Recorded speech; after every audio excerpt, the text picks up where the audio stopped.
Hey, and welcome. This is The Ben Shapiro Show. The Ben Shapiro Show is sponsored by ExpressVPN. You have a right to privacy. Defend your rights at expressvpn.com/Ben. Well, if you ever wondered whether Joe Biden gets different treatment than Donald Trump did, I have a couple stories for you here today that make clear just how different that treatment is. So yesterday, Joe Biden was in Michigan, and he was being asked questions as he got into his electric vehicle. He was being asked questions about whether he was going to do anything about Israel and Gaza and Hamas. And here was Joe Biden's answer, which was met with just a chorus of laughter, just gales of laughter from the media for this response. Mr. President, can I ask you a quick question on Israel before you drive away? No, you can't. Not unless you get in front of the car as I step on it. I'm only teasing. Okay, here we go. You ready? And there he goes in the electric truck.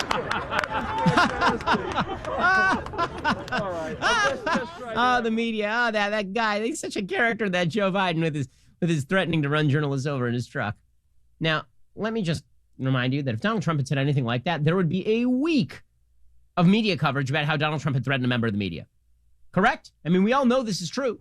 Donald Trump would say things about the press that I wasn't particularly fond of. He'd say they were enemies of the people, or he would say that somebody was bad at their job, or whatever.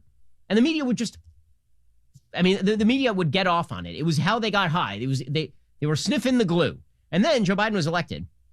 And now Joe Biden's like, I'm not going to answer your question unless you get it in front of this car and thump. And everyone's like, ah, ha, ha, ha. Okay, so that's story number one. We all know what the media reaction would be like if the person in that car were Donald Trump. Okay, story number two.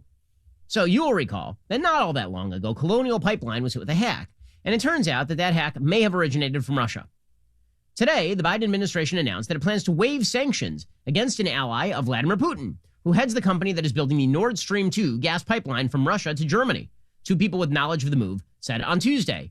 The move to invoke a national security waiver for penalties targeting the company Nord Stream 2 AG and its head, Matthias Warnig, will be included in a report on Russia sanctions the State Department plans to deliver to Congress on Wednesday, according to two people. So, the rule is no new pipelines in the U.S., definitely a new pipeline from Russia to Germany, and as Russia does a troop buildup on the border of Ukraine again, let's definitely remove sanctions on one of the oligarchs who runs their pipeline.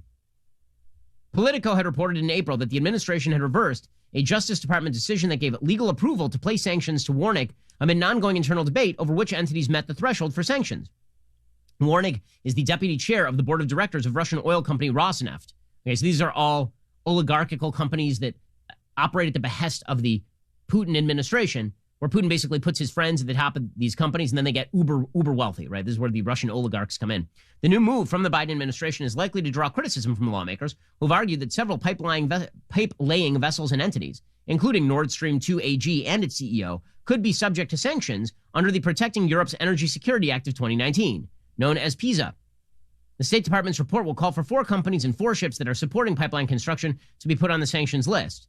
News of the waiver was first reported by Axios. A State Department spokesperson didn't comment on the waivers for Warnig or his company, which is also owned by Gazprom, which again is this giant Russian gas company that is oligarchical in nature. Pretty amazing that we are now forwarding the goals of the Russians in building pipelines and no one cares. So imagine if Donald Trump, Russian tool, Russian collusion, had said, I'm waiving sanctions on the Nord Stream 2. Do you think there might be a hue and cry? Just a little bit? Nothing. Nothing.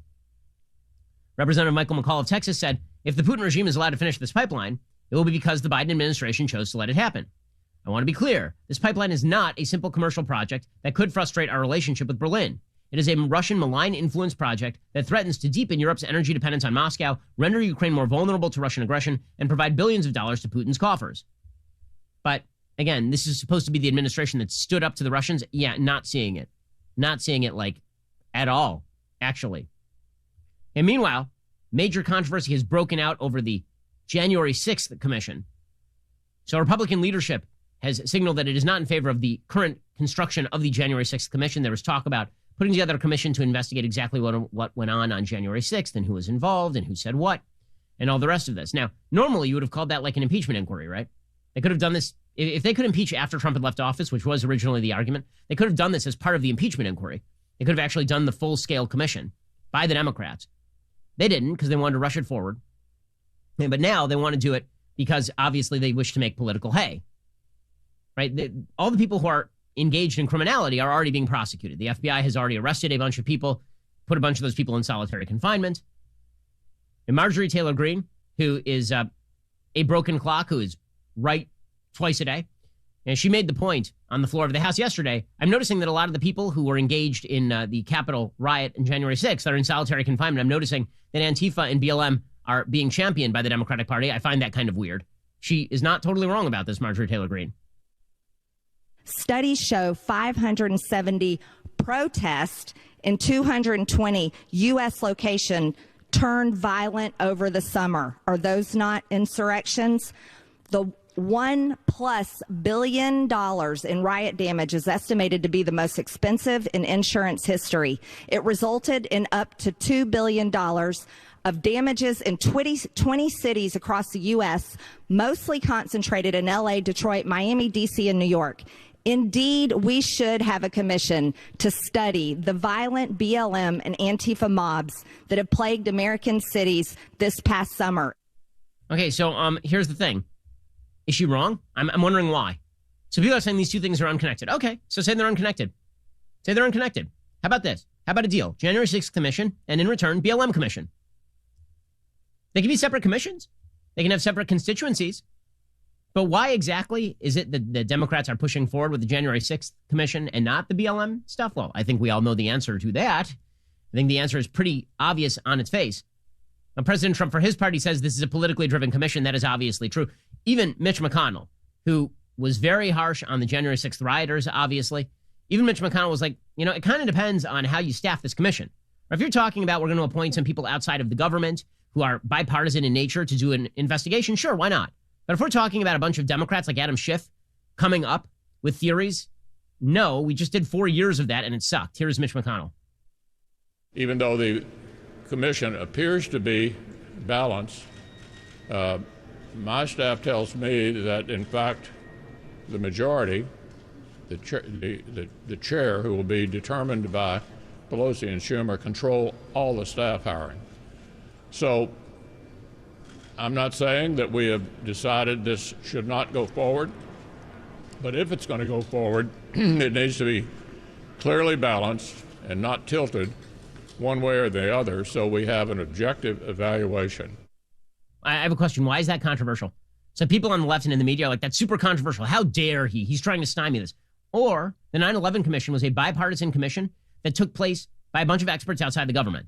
You could do that, but Democrats want to keep control of this so they can obviously control the narrative. That's perfectly obvious. McConnell said that the Justice Department and other congressional oversight committees are investigating the insurrection, which of course is true. And he questioned whether a new commission would interfere with that work, according to Axios. Kevin McCarthy, the House Minority Leader, he said the renewed focus by Democrats to now stand up an additional commission ignores the political violence that has struck American cities, a Republican congressional baseball practice, and most recently, the deadly attack on Capitol Police on April 2nd, 2021. The presence of this political violence in American society cannot be tolerated, and it cannot be overlooked. I've communicated this to our Democrat colleagues for months. Its omission is deeply concerning. Given the political misdirections that have marred this process, given the now duplicative and potentially counterproductive nature of this effort, given the Speaker's short-sighted scope that does not examine interrelated forms of political violence in America, I cannot support this legislation. And now, honestly, I'm confused as to what exactly is so controversial about Republicans saying, we'll do the commission, but only if it's truly bipartisan. And if the media have a problem with that, it kind of suggests that the media know what they want from this, and that is a Democratic report that says that Republican congresspeople were complicit in the attacks, right? They want a report that's going to say that Ted Cruz and Josh Hawley are responsible for the January 6th riots, or that Donald Trump overtly encouraged the violence.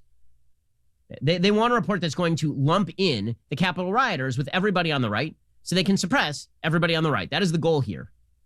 And it's not like they're really making any bones about it. The Democrats have been pretty clear about what exactly they think happened here. Right? Democrats have been saying since January 6th, without evidence, because I've said, like, if there's evidence, bring it forward and let's hear it. They've said that congresspeople were overtly involved in the planning of January 6th, or were giving signals to rioters as to where to go in the building to target particular people. They've not provided a shred of evidence to back that up. But do you really want those people, the same people who did Russian collusion nonsense for 4 years, heading up another commission into January 6th? And I think everybody's on board with investigations into criminal activity. But why is it that certain criminal activity is okay and certain criminal activity is considered verboten? All of it should be not okay. All of it should be considered verboten. Why is it that we need a congressional investigation of January 6th, but no congressional investigation of a $2 billion spate of riots that shut down American cities across the summer, spurred and egged on by the media and the Democrats in the press and the Democrats in government. Why? And the answer, of course, is that it is all politically driven, as always. It's, to ignore politics in these contexts is a mistake because the politics are real. We're going to get to more of this in just 1 second. First, big tech has been clamping down on free speech. We all know it. It's been happening for a long time. Instead of letting big tech cancel your right to free speech, how about canceling their access to your private data? That's why I use ExpressVPN. If you've ever wondered how huge tech sites make money when they are actually free to use, well, they track your searches, video history, and everything you click on, and then they sell that valuable data to third parties. When you use ExpressVPN, your device's IP address gets masked. This helps anonymize your online activity, making it much more difficult to trace and sell to advertisers. ExpressVPN also encrypts 100% of your network data to protect you from cyber criminals and hackers. What I love most about ExpressVPN, it does all of these things with just one tap of a button. Couldn't be simpler to use. You just fire up the app on any of your devices, you hit connect, and now you are protected. It's time to say no to censorship. Take back your online privacy at expressvpn.com/Ben. Visit my link. You'll get an extra 3 months of ExpressVPN service for free. That is expressvpn.com/Ben to protect your data today. expressvpn.com/Ben. Go check them out right now. That's expressvpn.com/Ben. Protect your data today and get an extra 3 months of ExpressVPN service for free. Okay, so again, the fact that this January 6th commission is being treated as though it is purely apolitical it's an impressive move by the press. Now, Chris Chaliza, the editor-at-large for CNN, he has an entire piece about this.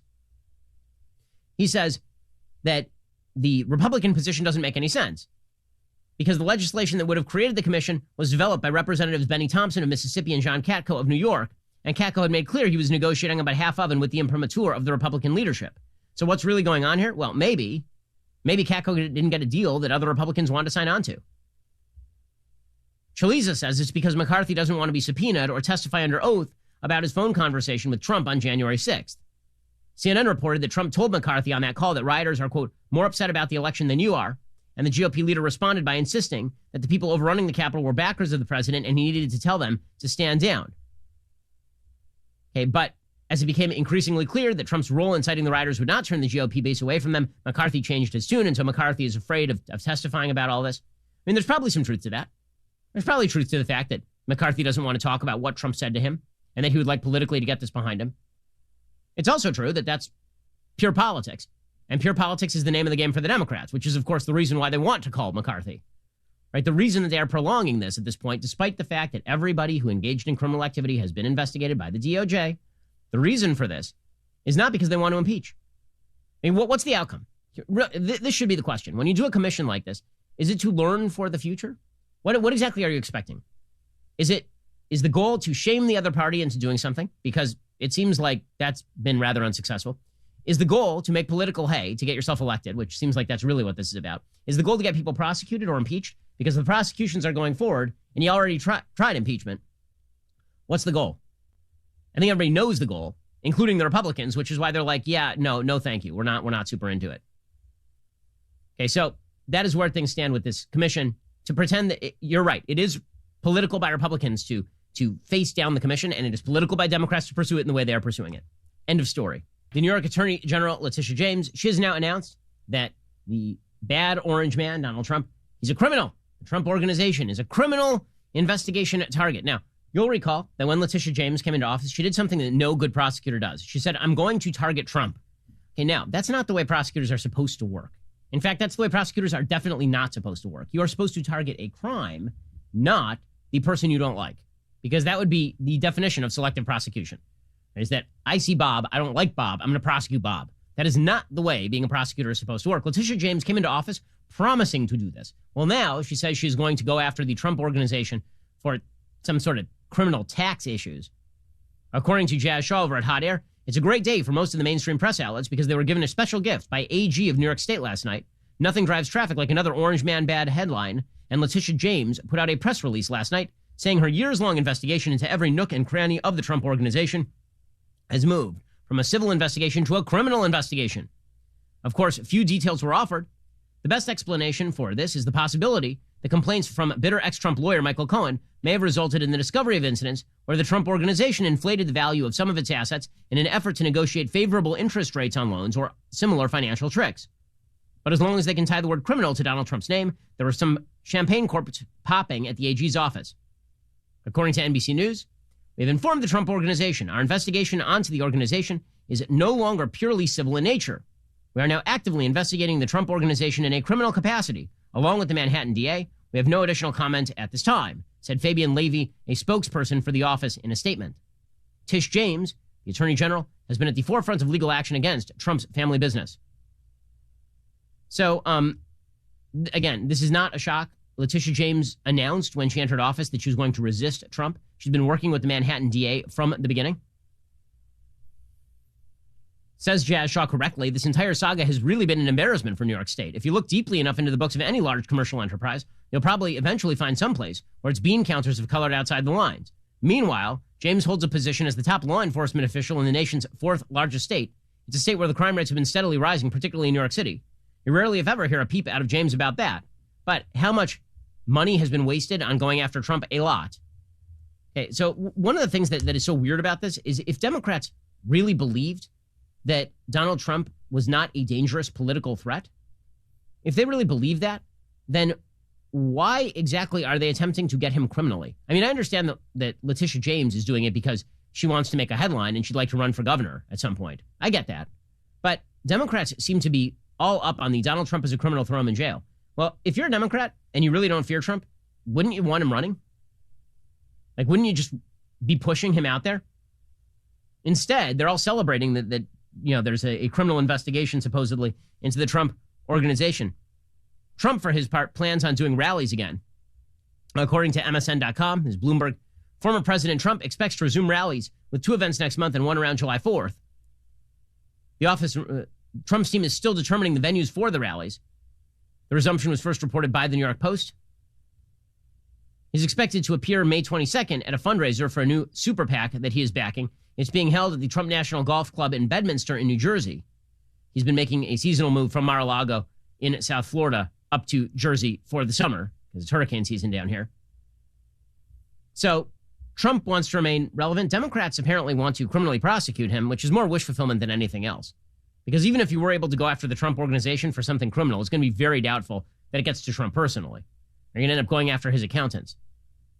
But again, it is more disturbing to me. Anything the Trump Organization did with regard to its own finances is far less disturbing to me than the prospect of a state attorney general explicitly saying that they're going to go after political opponents. How is this not authoritarian? I'm just confused by that. The same people who say that Trump was an authoritarian, he's weaponizing the Department of Justice. He's treating Bill Barr as his own personal lapdog and an attack hound. These same people are like, yeah, Letitia James going after Trump, totally fine. Isn't that a little weird? Like, nobody on the left has anything to say about that? I think it's pretty clear that they don't have a lot of principles when it comes to how they believe law enforcement should be done. Law enforcement is good when it's used to go after your opponents. Law enforcement is bad when it is used to go after your allies. It seems to be the main message that comes down from the press and comes down from the Democratic Party these days. Alrighty. Welcome back. This is the Ben Shapiro Show. So, over in California, they are firmly committed to the woke left. Williamson Evers has a piece in the Wall Street Journal today about woke math. Quote, if California education officials have their way, generations of students may not know how to calculate an apartment's square footage or the area of a farm field, but the mathematics of political agitation and organizing will be second nature to them. Encouraging those gifted in math to shine will be a distant memory. This will be the result if a proposed mathematics curriculum framework, which would guide K-12 instruction in the Golden State's public schools, is approved by California's Instructional Quality Commission in meetings this week and in August and ratified by the State Board of Education later this year. The framework recommends 8 times the teachers use a troubling document, a pathway to equitable math instruction, dismantling racism in mathematics instruction. Now, I know you're rolling your eyes already. Dismantling racism in mathematics instruction? What kind of racism are we talking about? Are we talking about, like, something truly racist, like calculating the price of slaves or something? Or are you talking about just math? The manual claims that teachers addressing students' mistakes forthrightly is a form of white supremacy. So if you say you got the problem wrong, you're now a white supremacist. It sets forth indicators of white supremacy culture in the mathematics classroom, including a focus on getting the right answer, teaching math in a linear fashion, requiring students to show their work, and grading them on demonstrated knowledge of subject matter. The concept of mathematics being purely objective is unequivocally false, the manual explains. Upholding the idea there are always right and wrong answers perpetuates objectivity. Apparently, that's also racist. So, what now? Math is pretty much the most objective thing there is. There is such a thing as a right and a wrong answer in math. And people who pretend there are not are dullards or liars. That is an amazing statement. Don't perpetuate objectivity in math. So, great. Kids should just guess. Because it expresses the feelings of their heart. And that's clearly how we ought to teach math. And when we can no longer fly airplanes, and when we can no longer do accounting, and when we can no longer even do basic simple arithmetic, we will be so much better off. It'll be pre-lapsarian Garden of Eden kind of stuff. It'll be great. We'll live in a Garden of Eden. I mean, sure, we'll not have the ability to build houses or to communicate with each other properly or to trade or to, do anything that makes life better. But at least we will not have fallen in for this ridiculous objectivity with regard to things like numbers. The framework itself rejects preparing students to take Algebra 1 in 8th grade, a goal reformers have sought since the 1990s. Students in Singapore, South Korea, and Taiwan master introductory algebra in 8th grade or even earlier. At one time, California took the goal seriously and made immense progress. California Department of Education data show that while only 16% of students took algebra by 8th grade in 1999, by 2013, 67% were doing so. Success rates kept increasing. The biggest beneficiaries were ethnic minorities and low-income students, according to the Wall Street Journal. While student success tripled overall, African-American student success rate jumped by a factor of 5, Latino and low-income students by a factor of 6. Many highly selective colleges expect students to take calculus in high school. To get to calculus by senior year, students have to proceed on a pathway of advanced courses. This framework condemns this as a rush to calculus and indicates that California schools won't provide such a pathway. The framework explicitly rejects ideas of natural gifts and talents. That some are gifted in math implies some aren't, and this is inequitable. Okay, so now you just have to ignore the truths of your own eyes. And some kids are better at math. Some are less good at math. I went to a highly gifted magnet when I was in middle school. And there was a girl in our class who was doing like full college level calculus. And this is in 7th grade, perhaps. She was gifted. That's okay. People don't all have the same intellectual abilities. But apparently, if you note that some people are smarter than others, this is very bad. The framework's authors also fear that those designated gifted may have their fragile egos hurt later if they lose that designation. The framework rejects ability grouping, even though studies show students do better when grouped. Well, of course that's true. When you group smart kids with other smart kids, they tend to do better. But this is the thing. This is basically just Harrison Bergeron, the Kurt Vonnegut story. There's a very famous Kurt Vonnegut short story called Harrison Bergeron, and the basic premise is that everyone has to be made equal. So if you're stronger, you have to carry around heavy weights. And if you're taller, then you have to crouch all the time. And you have to wear painful devices that equalize everybody. And if you're gifted, you have to be made not gifted, right? The idea is equality through hobbling. And that is the way that California apparently wants to pursue math, or at least they're thinking about it. The proposal's agenda becomes clear when it says math should be taught so it can be used for social justice. It extols a fictional teacher who uses class to develop her students' socio-political consciousness. Math, it says, is a tool to change the world. Teachers are supposed to adopt a culturally relevant pedagogy, which includes the ability to identify, analyze, and solve real-world problems, especially those that result in societal inequalities. Under this pedagogy, students must develop a critical consciousness through which they challenge the status quo of the current social order. This is like if Ibram X. Kendi taught math. Right? Your entire goal is to achieve equality of outcome, and if that means completely wrecking society, absolutely do it. It's amazing this is even being proposed. So, I know you're supposed to ignore this sort of stuff. The left, why do you even pay attention? Because you're doing it. That's why. People act in bizarre and extreme and counterproductive ways. And then we're all supposed to just go, does it really matter? And then only after it takes over an institution are you supposed to notice. And then it's only you're supposed to notice so you can accept. But here's the thing. Pushback does work. We'll get /Ben. Okay, so here's the thing. Pushback does work. So, Daily Wire has a piece by Megan Basham called Disney's Racial Training Dust-Up Shows How to Win the Culture War. She points out, over the last couple of years, nearly every public showdown over the creeping influence of critical race theory and other items on the woke agenda has left conservatives with little to show for their effort. Major companies like Coke and Delta and Citigroup shrug at the ire of middle America and boycott Georgia. The NCAA threatens to pull games from states that pass legislation to protect women's sports. Razor companies drop advertising from conservative programs over a single LGBTQ complaint. Every instant brings a storm of bad press that leaves everyday citizens fuming, but little changes. But earlier this week, City Journal's Christopher Rufo proved it is possible to face off with a left-wing corporate agenda and win. After Rufo reported on documents Disney employees had leaked to him regarding the company's anti-racism training, the Mass House first insisted he was mischaracterizing their program. Undaunted, Rufo hit back, detailing the pains he took to describe the Reimagine Tomorrow initiative and place its requirements like recognize the ways in which the pandemic is disproportionately affecting the black community and do not question or debate a black colleague's lived experience and context. In short order, Disney folded. Within 24 hours of Rufo's revelations, the company removed the program and all related documents from its internal portal. How?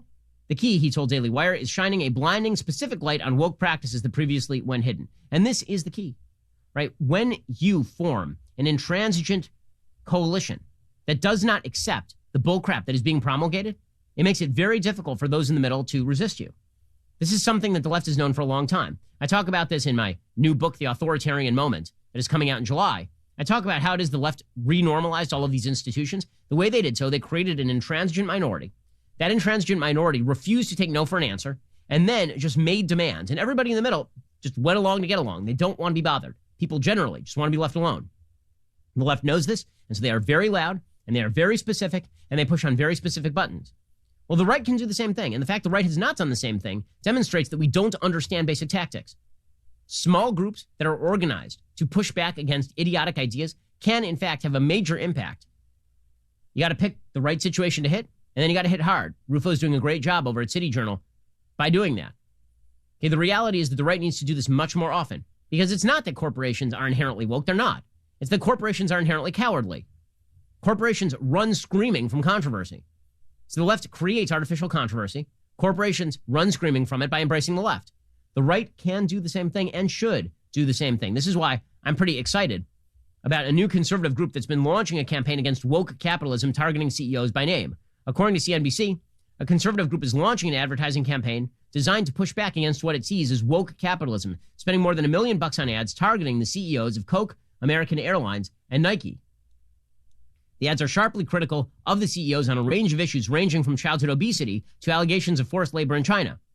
Organizers say the campaign being mounted by the conservative group Consumers Research is designed to change the thinking in corporate boards around the economic and political costs of getting involved in flashpoint issues like voting rights. In other words, stay out of things that do not concern your company. Here's one of the ads that was put out by Consumers Research. American Airlines, rated the worst, losing the most bags, shrinking legroom during COVID. American requires passengers to show ID to fly, but attacks Texas's popular voter ID law. Why is CEO Doug Parker trying to appease the radical left to distract from billions in taxpayer bailouts, from his $10 million payday, from Americans' record layoffs? Doug Parker, American Airlines. Serve your customers, not woke politicians. Yeah, I mean, that's pretty hard-hitting stuff. And these corporations should know that there are Americans on the other side of the aisle who are not going to go along with this stuff. Because the left has relied on the politeness of conservatives for far too long. Going after the CEOs by name, pushing them, pushing the board, it has to be done. I don't like it. I would prefer that we didn't have to do this. But mutually assured destruction has to be achieved here. There has to be pushback. Because the right, for a very, very long time, has simply said, we don't like these tactics, so we won't use them. Meanwhile, the left uses the tactics and renormalizes these giant institutions against dissent. It's pretty impressive that that it's worked already with things like Disney. Again, a little bit of sunlight goes a long way.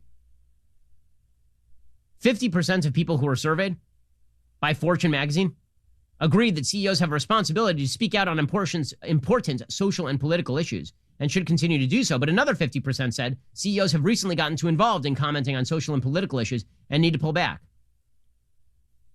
Okay, so America's split right and left on this thing. The thing is that if the left pushes and the right doesn't, the left wins. So the right has to push back forcefully and militantly against the renormalization of these giant corporations and the hijacking of private industry on behalf of the left-wing point of view. Good for Consumers Research for doing this, frankly. I think it's a very, very good thing. Alrighty, coming up, we're going to be joined by Jack Phillips, the owner of Masterpiece Cake Shop. Jack, of course, is the owner of Masterpiece Cake Shop, and he has a brand new book out called The Cost of My Faith, How a Decision in My Cake Shop Took Me to the Supreme Court. Jack, thanks so much for joining the show. Oh, it's my pleasure, Ben. So, Thank Jack, you. why don't we start by discussing kind of the latest, because it seems like every couple of weeks somebody comes in there trying to get you to bake a cake that violates your principles. Just for the giggles of it in an attempt to destroy your business? Yeah, the latest is that we are in our third lawsuit, and we were in court in late March, and we're waiting for the judge's decision on that. It's a case where an attorney here in Colorado has asked us to create a custom cake to celebrate a gender transition, changing from a male to a female. And what exactly is the basis of that case, considering the Supreme Court did in fact decide that you were participating in artistic expression in how you make your product? I don't understand why people think the principle has changed in any underlying way. Yeah, well, part of it is we serve everybody who comes in the shop, and we gladly serve this attorney and the two men who sued us in the Supreme Court.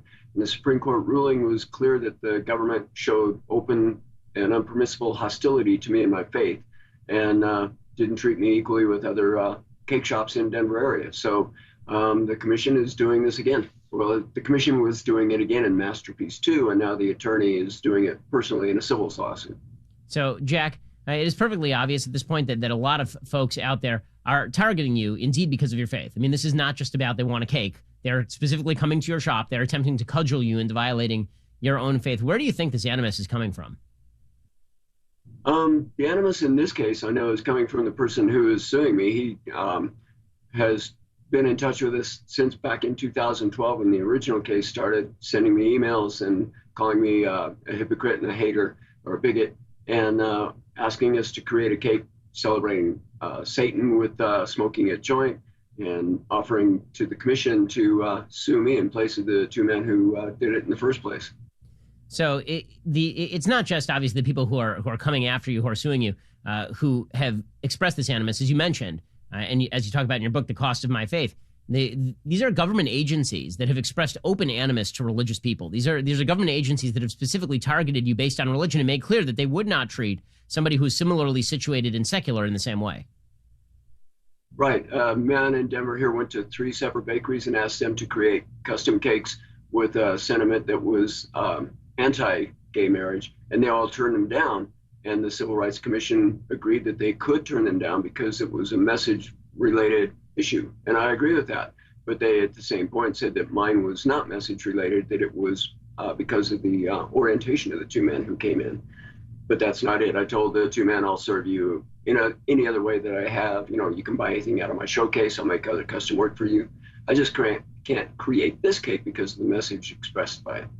So, Jack, you know, when you look at sort of what this case means and where you are for religious Americans across the country, do you think there's a future for you in places like Colorado? I mean, you're based in Colorado. Colorado used to be a much redder state. It has turned purple to blue.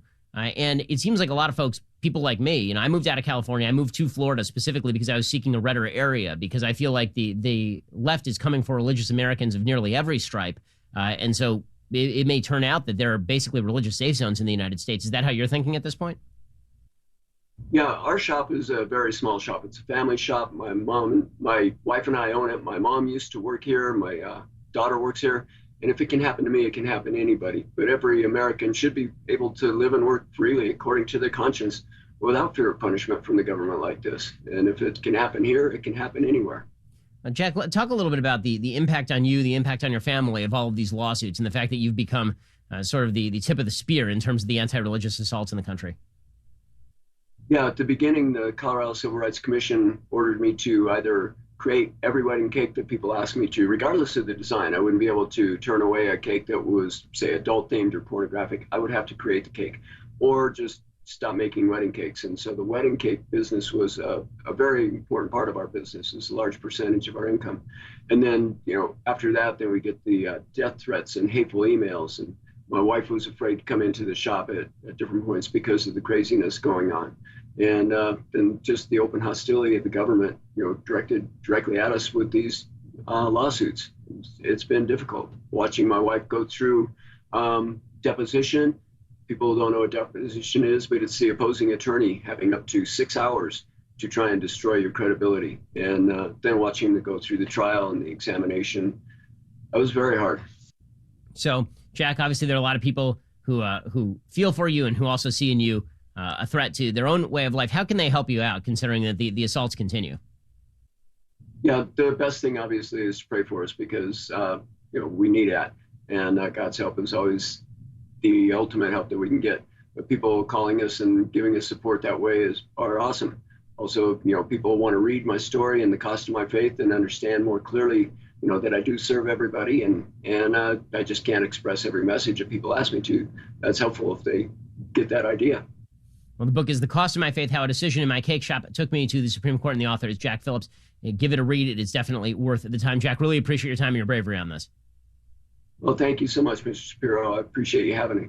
Absolutely. All righty. Well, meanwhile, there are new missile firings, rocket firings in the north of Israel, this time coming from Palestinian allied groups. It is not Hezbollah. That would have opened an entirely new front in the Israel versus the Hamas war that has been brewing for quite a while. Apparently, Joe Biden is calling on Israel to start winding down its action, and life is filled with disappointments. Israel has no intention of doing that. Apparently, Israel just struck a major tunnel complex that Hamas was using to plan further attacks. Benjamin Netanyahu, the prime minister of Israel, he has said that there is no stopwatch to finish the Gaza operation. This is about achieving certain strategic goals, and Israel is not going to stop striking people who are striking it until it gets done what it needs to get done. Unfortunately, violence is breaking out in some parts of the United States against Jews. There are separate reports in Los Angeles of Iranian Jews who are dining at some sort of sushi restaurant on La Cienega and were attacked by a pro-Palestinian group physically.